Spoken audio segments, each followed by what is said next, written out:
So nandito na naman tayo guys, bumalik ako dito. Napuntahan ko na rin to guys, ito yung ating Garin Farm. Yan guys, ang lugar ng Garin Farm. Iikot ko yung aking cam para makita nyo guys. Sobrang init dito guys ha.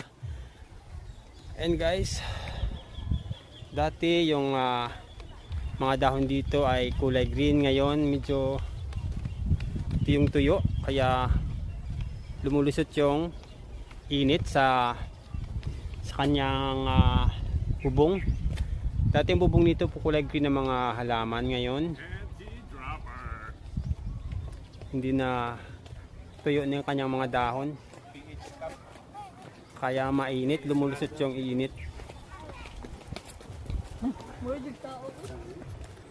Kaya pakyat tayo sa taas. Ikot natin guys yung ating cam para makita niyo yung buong paligid ng Garin Farm. Alam ko